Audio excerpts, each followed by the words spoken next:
सभी साथियों का फिर से स्वागत है। तो साथियों, हमारा चल रहा है यूपीएसआई के आपके जितने भी एग्जाम हुए हैं अभी तक 2026 में 14 मार्च और 15 मार्च को वो एग्जाम कराए जा रहे हैं, जिससे आपका मैथ का पोर्शन कंप्लीट कराया जा रहा है, जिससे आपको आने वाले एग्जाम कांस्टेबल के लिए तैयार हो सके। तो हमने अभी तक 14 मार्च शिफ्ट फर्स्ट का क्वेश्चन पेपर सॉल्व कर लिया है, 15 मार्च शिफ्ट फर्स्ट का। आज स्टार्ट करेंगे 14 मार्च 2026 शिफ्ट सेकंड में जो क्वेश्चन पेपर पूछा गया उसमें मैथ का पोर्शन स्टार्ट हुआ कि सेक्शन 3 से, जिसमें क्वेश्चन नंबर है 82। क्वेश्चन नंबर 82 में कह रहा है एक रेलगाड़ी, ये इसका क्वेश्चन पेपर है, एक रेलगाड़ी एक खंबे को 25 सेकंड में और 150 मीटर लंबे प्लेटफॉर्म को 45 सेकंड में पार करती है। इसकी लंबाई क्या है, यानी ट्रेन की लंबाई क्या है। तो इसमें दो कंडीशन है, एक बार तो रेलगाड़ी खंबे को पार कर रही है और एक बार रेलगाड़ी प्लेटफॉर्म को पार कर रही है। तो कभी भी ऐसा क्वेश्चन आता है एक रेलगाड़ी एक खंबे को पार कर रही है, प्लेटफॉर्म को पार कर रही है या किसी दूसरी ट्रेन को पार कर रही है, तो उसमें पहला ये फॉर्मूला लगता है। देखिए, ट्रेन की स्पीड प्लस दूसरा कोई ऑब्जेक्ट दिया हुआ उसकी स्पीड, ट्रेन की लंबाई प्लस दूसरा कोई वस्तु होगी उसकी लंबाई अपॉन टाइम। ये फॉर्मूला यूज करना है पहली बात तो ट्रेन का कभी भी क्वेश्चन आता है। अब इसमें पहले किसको पार कर रही है, खंबे को, तो यहां निकालेंगे ट्रेन की गति। ट्रेन की गति, तो देखिए ट्रेन किसको पार कर रही है, खंबे को। अब खंबा तो वहीं के वहीं रहता है, खंबे में कोई गति नहीं होती, इसीलिए ट्रेन की गति है मान ली। अब खंबे की गति क्या होगी, 0। अब ट्रेन किसको पार कर रही है, खंबे को, तो खंबे की लंबाई और ट्रेन की लंबाई, यहाँ पर ट्रेन खंबे की लंबाई होगी L अपॉन कितना टाइम लगा, 25 सेकेंड। तो ये बन गया इक्वेशन फर्स्ट। ये हो गई इक्वेशन फर्स्ट। अब ट्रेन किसको पार कर रही है, प्लेटफॉर्म को, तो यहां पे निकालेंगे ट्रेन की एक और गति, ट्रेन की गति।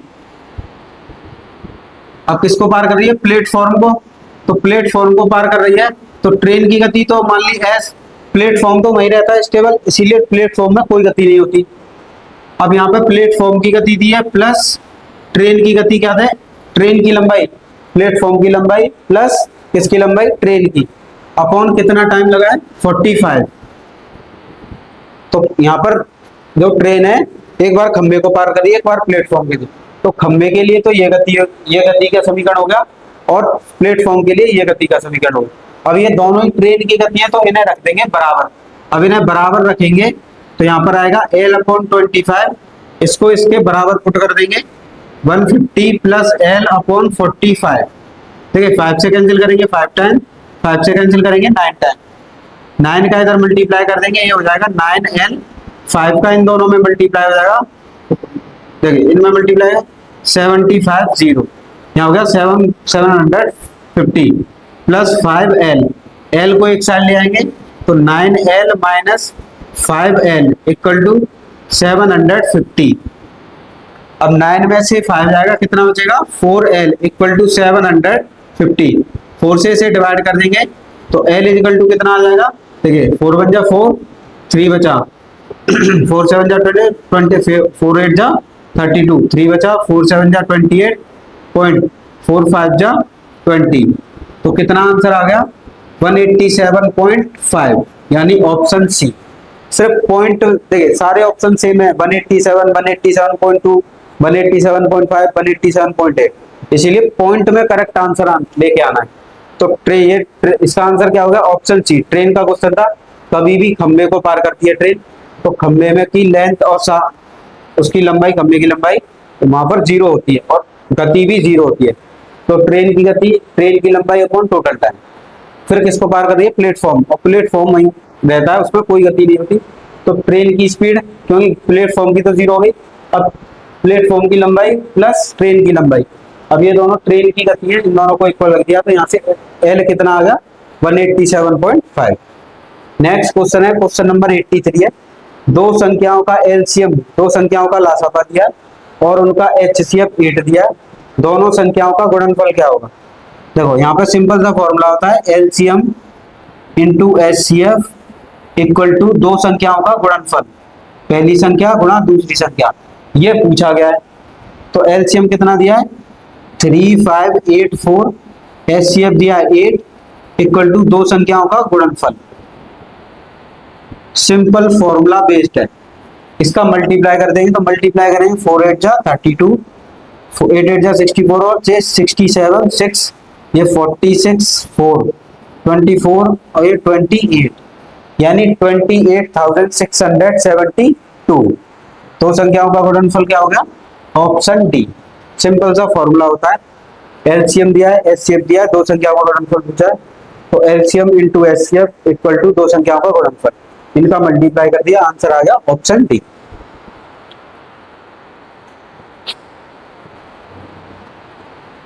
नेक्स्ट क्वेश्चन है क्वेश्चन नंबर 86।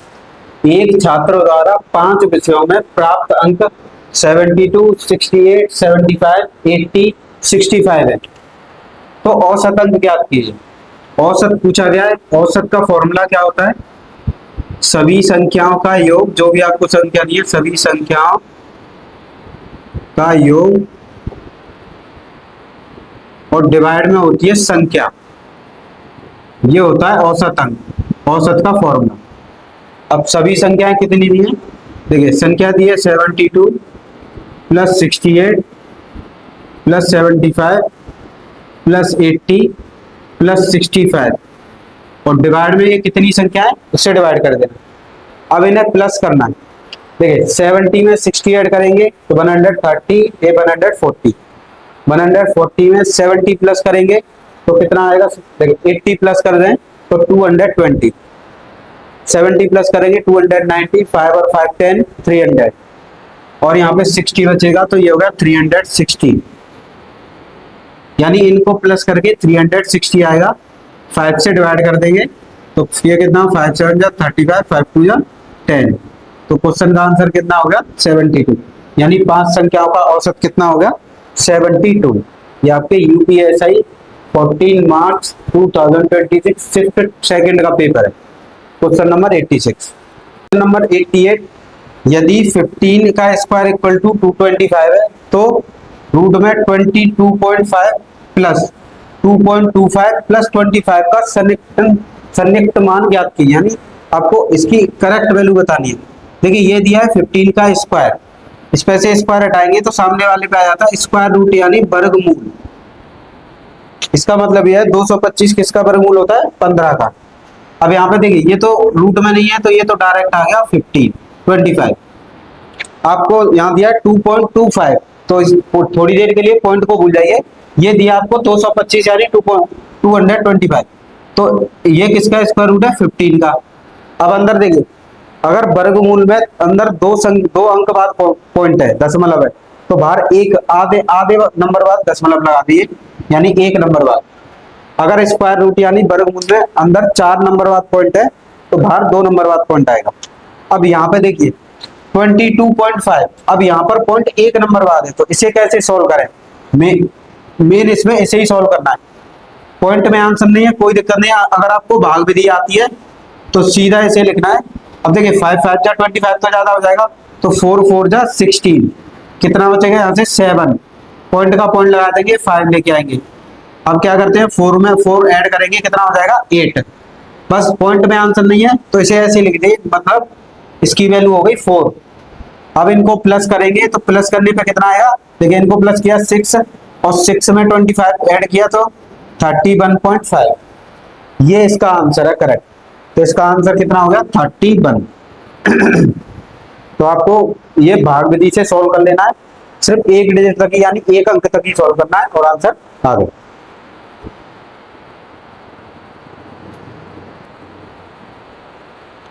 देख जाती है। नेक्स्ट क्वेश्चन है क्वेश्चन नंबर 89। 1789 में वह सबसे छोटी संख्या क्या जोड़ी जाए जिससे परिणामी योगफल 29 से पूर्णतः विभाजित हो। तो सिंपल क्वेश्चन है, ये पूछ रहा है कि इस संख्या में क्या जोड़ा जाए कि इससे पूर्णतः विभाजित हो।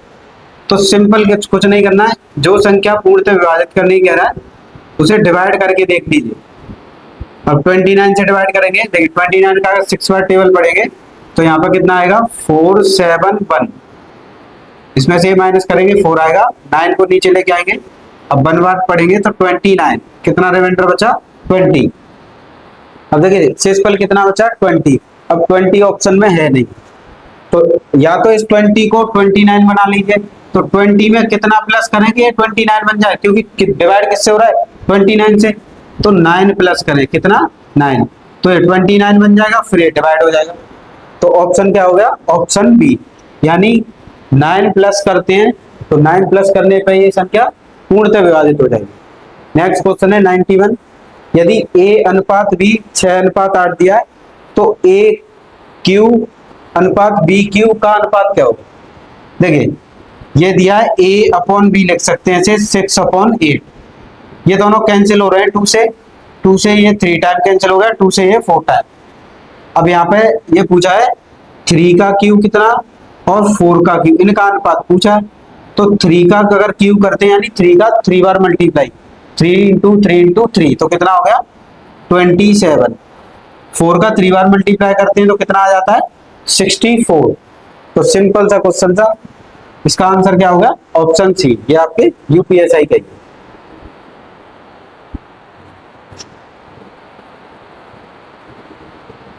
नेक्स्ट क्वेश्चन है क्वेश्चन नंबर 92, 0.81 का स्क्वायर प्लस 0.49 का स्क्वायर माइनस 0.1 का योगफल ज्ञात कीजिए।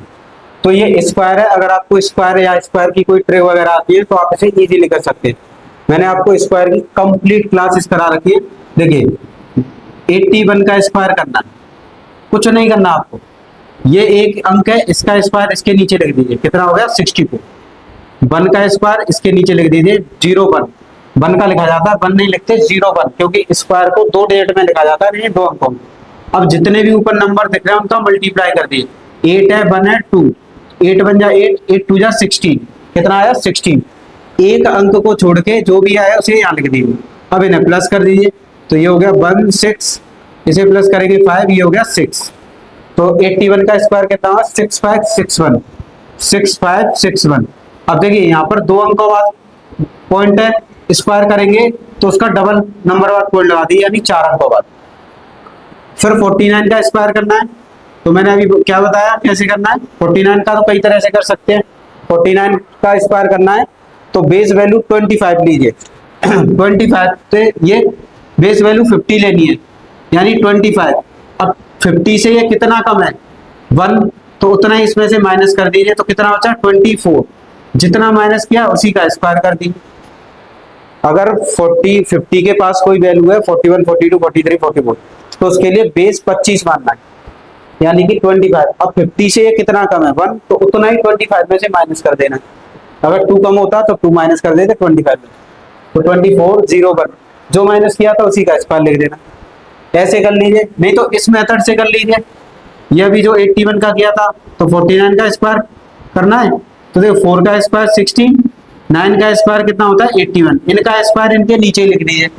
अब इनका आपस में मल्टीप्लाई कर दिए, देखिए 8 का 9 4 जा 36 और 36 का 2 में किया 72, एक नंबर को छोड़ के 72 को यहाँ लिख दीजिए, इन्हें प्लस कर दीजिए, ये हो गया 1, ये हो गया 10, 1 कैरी 7 7 14 और ये 2। आंसर देखिए सेम आएगा, तो यहाँ पे लिखेंगे प्लस 2401। अब देखिए स्क्वायर किसका करना है, 2 अंक बाद दशमलव है, स्क्वायर करने पे उसका दोगुना दशमलव लगा दिए 4 अंक बाद। और 0.1 का क्या हो 0.1 का 0.01।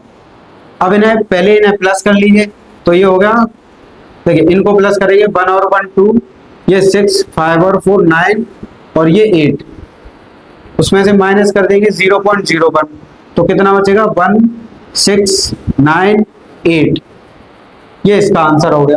तो इसका आंसर कितना हो गया 89.61, ये इसका आंसर हो गया।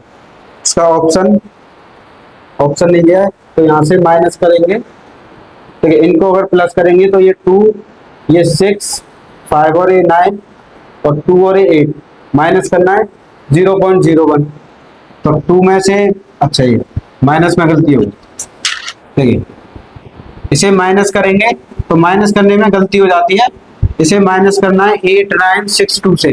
तो देखिए पॉइंट के नीचे पॉइंट लगाइए, 0 यहाँ पे 1 यहाँ पे, अब इनके नीचे कुछ नहीं है तो 0 लिख दीजिए, तो ये 2 6, इसमें से ये 8 और ये 8, यानी 0.8862। तो इसका आंसर क्या होगा ऑप्शन ए। तो यहाँ आपको स्क्वायर करने की ये ट्रिक है, इससे आप किसी भी नंबर का स्क्वायर कर सकते हैं, तो आप इसे अच्छे से सीखें। वैसे आपके समझ में आ गई होगी, नहीं आए तो आप स्क्वायर या स्क्वायर रूट की क्लासेस जाके कर सकते हैं, वह कंप्लीट पढ़ाएगा। नेक्स्ट क्वेश्चन है, P 10 महीने के लिए 60,000 रुपए, Q 8 महीने के लिए 45,000 रुपए और R 6 महीने के लिए 75,000 रुपए एक व्यवसाय में निवेश करते हैं। तो P Q इनके लाभ का अनुपात। देखिए तीन लोग हैं, P है, Q है और ये R है। अब P ने लगाए 10 मंथ के लिए 60,000, इसने लगाए 60,000 कितने मंथ के लिए 10, जितने मंथ के लिए लगाए उसका मल्टीप्लाई कर दिया। Q ने लगाए 45,000 रुपए और कितने मंथ के लिए 8 के लिए, और R ने लगाए 75,000 रुपए कितने मंथ के लिए 6 मंथ के लिए। तो P Q R का लाभ बताना है। तो सिंपल सॉल्व करना है इसे। देखिए 3 जीरो से 3 जीरो कैंसिल हो गए, ये 3 जीरो कैंसिल हो गए। देखिए 2 से इसे कैंसिल करेंगे 5 टाइम, 2 से इसे कैंसिल करेंगे 4 टाइम और 2 से इसे कैंसिल करेंगे 3 टाइम। फिर यहाँ पे 70 में 15 से इसे कैंसिल करेंगे 4 टाइम, इसे कैंसिल करेंगे 3 टाइम और इसे कैंसिल करेंगे 5 टाइम। अब कुछ कैंसिल नहीं हुआ तो इनका सीधा मल्टीप्लाई, 5 4 जा 20, 3 4 जा 12 और 5 3 जा 50। तो ये आ गया उनके लाभ का अनुपात। तो यहाँ पर कितना आंसर हो गया, ऑप्शन ए। सिर्फ प्रॉफिट का रेशियो पूछा था, बाकी इस क्वेश्चन में कुछ नहीं पूछा।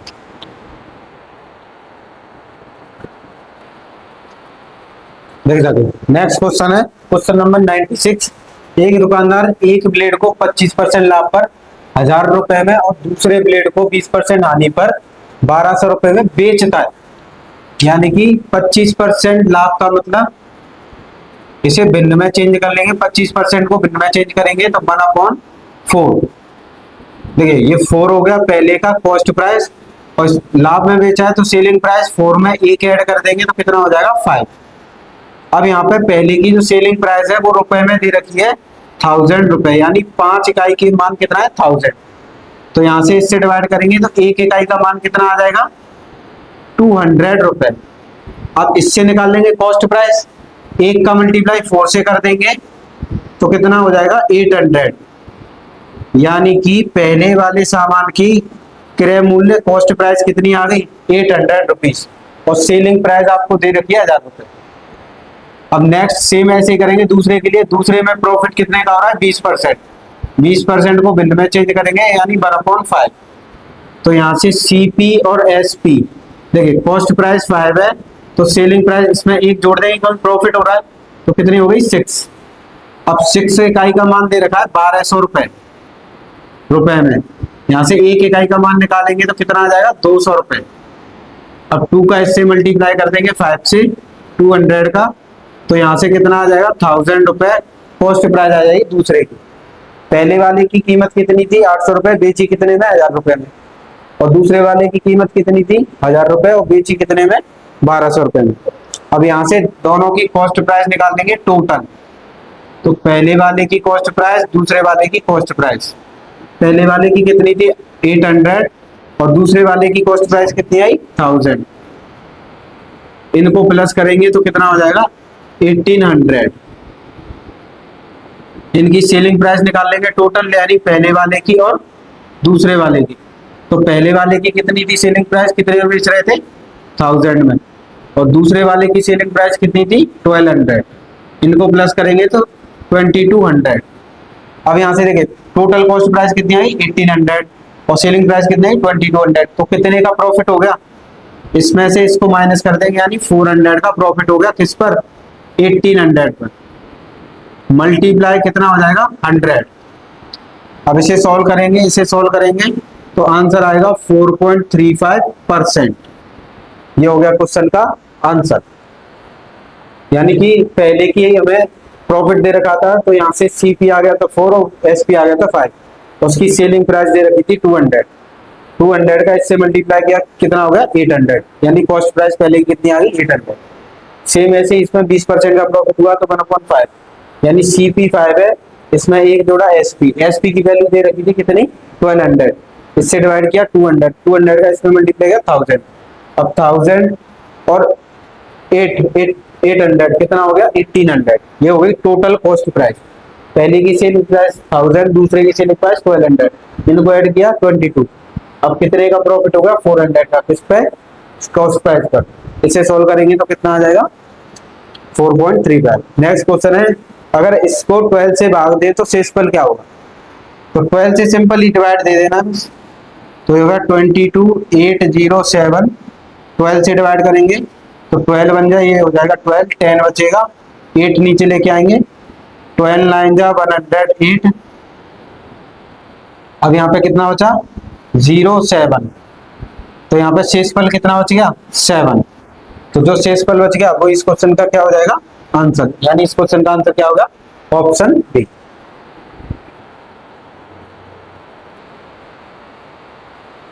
देखिए साथियों, नेक्स्ट क्वेश्चन है क्वेश्चन नंबर 101।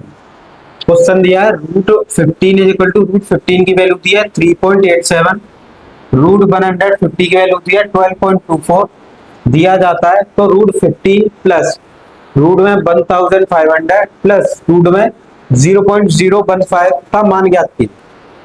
तो देखिए यहां से सीधी रूट 15 की वैल्यू कितनी आ जाएगी? 3.87 प्लस, अब यहां से देखिए रूट 1500 है, 2 जीरो है तो 2 जीरो का बाहर आ जाएगा 1 जीरो, मल्टीप्लाई रूट में रह जाएगा 15 प्लस, इसे सोल्व करेंगे तो देखिए 15 का 15 लिख लीजिए और डिवाइड में कितने नंबर बाद पॉइंट है? 1 2 3, तो यहाँ आ जाएंगे 430। ये तो हो गया सीधा रूट 15 की वैल्यू 3.87, ये हो गया 10 मल्टीप्लाई रूट 15 की वैल्यू कितनी है? 3.87 प्लस, अब यहाँ पर देखिए 1000 में से 2 जीरो बाहर आएंगे, 1 जीरो रह जाएगा, तो उसके लिए क्या करेंगे? 10 का ऊपर मल्टीप्लाई कर देंगे 10 का नीचे, तो ऊपर तो बन जाएगा रूट में 150 और नीचे बन जाएगा रूट में 40। यहाँ पर इनका देखिए ये हो गया 3.87, इसका मल्टीप्लाई करेंगे 10 का इसमें, तो ये पॉइंट एक नंबर राइट साइड में चला जाएगा, तो 38.7।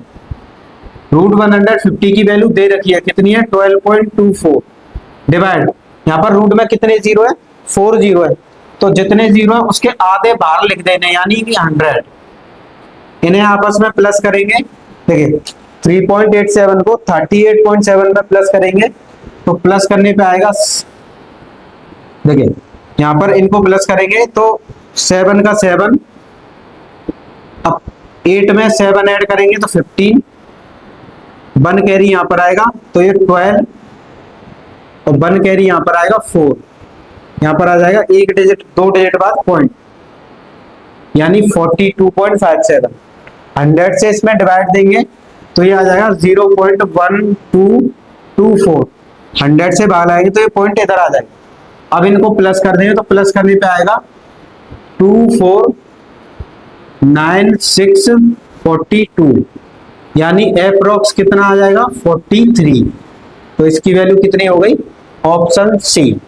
तो सिंपली यहाँ ये सॉल्व करना था। रूट 15 की डायरेक्ट वैल्यू रखी 1500 थे, उसमें से 100 में से 2 जीरो बाहर आ गए, रूट 15 रह गया, यहाँ से पॉइंट हटाए तो नीचे 3 जीरो आ गए। अब देखिए 3 जीरो रूट से बाहर नहीं आएंगे और 15 की वैल्यू तो दी थी, अब इसमें 10 का ऊपर नीचे मल्टीप्लाई कर दिया तो ये बनेगा 150 और यहाँ पर 4 जीरो हो गए, तो उसमें से बाहर आ गए 2 जीरो और रूट 150 यानी 150 की वैल्यू ये दी है। यहाँ पर 15 की वैल्यू पुट कर दी, इसका मल्टीप्लाई कर दिया, इन दोनों को प्लस किया ये आया, फिर इससे डिवाइड किया ये आया, इन दोनों को प्लस किया तो अप्रोक्स कितनी आ गया आंसर? 43।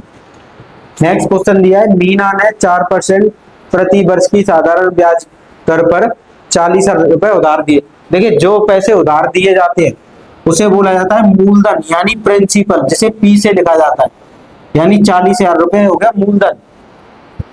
कितनी की दर पर? 4% की दर पर, यानी रेट कितनी हो गई?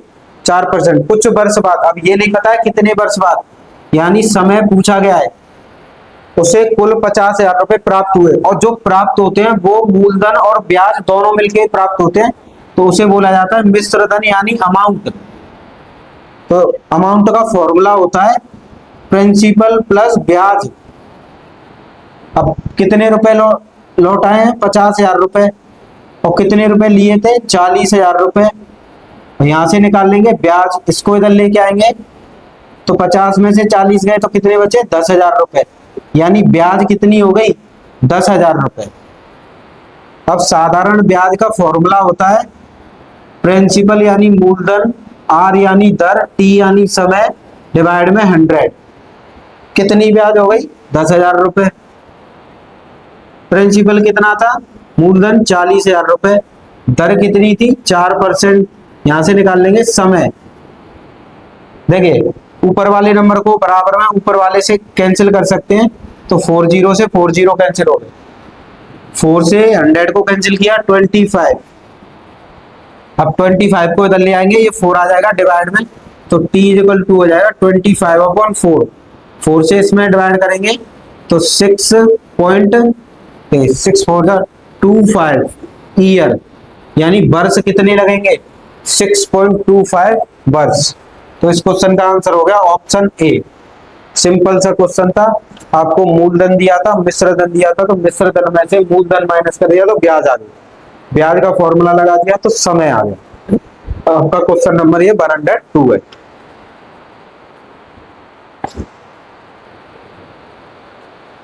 देख सकते हो नेक्स्ट क्वेश्चन ये है, क्वेश्चन नंबर 104। रुपए 7,500 की राशि 8% वार्षिक दर पर एक वर्ष के लिए निवेश की जाती है। वार्षिक और अर्धवार्षिक रूप में संयोजित होने पर चक्रवृद्धि ब्याज में अंतर बताइए। देखिए कितने रुपए की राशि है, राशि को बोला जाता है प्रिंसिपल यानी मूलधन। ब्याज कितने की लग रही है, दर कितने की दी है 8%, और समय दिया है 1 साल 1 ईयर। अब सबसे पहले निकालेंगे वार्षिक। वार्षिक में क्या करते हैं, पहले साल में जितना साधारण ब्याज होगा उतना ही चक्रवृद्धि ब्याज होगा, इसीलिए यहाँ पे निकाल देंगे साधारण ब्याज और वही बन जाएगी चक्रवृद्धि ब्याज। तो पहले साल में दोनों समान रहते हैं। इसका फॉर्मूला होता है मूलधन गुणा दर इंटू समय बट्टे 100। अब देखिए मूलधन कितना है 7500, और दर कितनी दी है 8%, और समय कितना दिया है 1 साल, डिवाइड में 100। देखिए 20 से 20 कैंसिल हो गए, 75 का 8 से मल्टीप्लाई करेंगे तो 600 आएगा, यानी ये हो गई वार्षिक चक्रवृद्धि ब्याज, ये हो गई वार्षिक। अब पूछा है इतने ही रुपए पर अर्धवार्षिक रूप में संयोजित। अर्धवार्षिक जब भी आपसे कहता है तो देखिए समय को तो कर दीजिए दोगुना, समय कितना है 1 साल, तो उसे तो कर देंगे 2 साल, और जो भी दर दी है उसको कर दीजिए आधा, इसको आधा करेंगे तो दर हो जाएगी 4%, और प्रिंसिपल वो ही रहेगा 7500 रुपए। जब भी आपसे अर्धवार्षिक कहता है तो समय को दोगुना कर दीजिए, दर को आधा कर दीजिए, और मूलधन वही रहेगा। अब चक्रवृद्धि ब्याज 2 साल का कैसे निकालें, तो उसके लिए आपको बेस्ट मेथड बताता हूं, ब्रैकेट का। देखिए 2 साल है तो 2 लिखिए ब्रैकेट लगाइए, फिर 1 लिखिए 1 ब्रैकेट लगाइए, यानी 2 साल का निकालना है तो 2 ब्रैकेट बनाने हैं, पहले के सामने 2 लिखना है, दूसरे के सामने 1। अगर 3 साल का पूछे तो 3 ब्रैकेट बनाने हैं, पहले के सामने 3, दूसरे के सामने 2 और तीसरे के सामने 1। अब क्या करना है, कितने रुपए की राशि थी 7500 रुपए की, तो 7500 रुपए का दर कितनी है 4%, इसका 4% निकाल दीजिए, तो इसका 4% निकालेंगे तो 300 आएगा, उसे यहां लिखना है दूसरे वाले में जिसके सामने 2 लिखा है। अब जो भी आंसर आया है 300, फिर से उसका उतने ही परसेंट जितने ही दर है उतना निकाल दीजिए, इसका 4 3 जा 12 आया, उसे यहाँ लिखना। अब इनको मल्टीप्लाई करेंगे तो 2 का 300 से करेंगे 600, और उसमें 12 प्लस करेंगे तो 612, यानी ये आ गई 2 साल की चक्रवृद्धि ब्याज। अब इनके बीच का अंतर निकालना था, तो अंतर कितना हो गया, पहले देखिए दूसरे साल का 2 साल का चक्रवृद्धि ब्याज कितना था 612 रुपए, और पहले साल का 600 रुपए, और इनका अंतर कितना हो गया 12 रुपए। तो इस क्वेश्चन का आंसर क्या होगा ऑप्शन ए।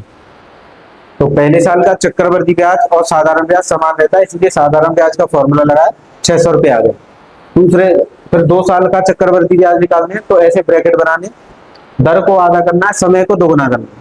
अब यहाँ पे जो 7500 रुपए मूलधन लिया था उसका 4% निकाला तो कितना बन गया था 300 रुपए, फिर 300 रुपए का 4% निकाला कितना बन गया 12 रुपए, इनका मल्टीप्लाई किया कितना आया 612 रुपए, तो 612 में से 600 माइनस कर दिया कितना आ गया 12। लेकिन नेक्स्ट क्वेश्चन है यदि x plus Y equal to 20 है, x y इक्वल टू 50 मैंने दिया गया है, तो x y के मान ज्ञात कीजिए।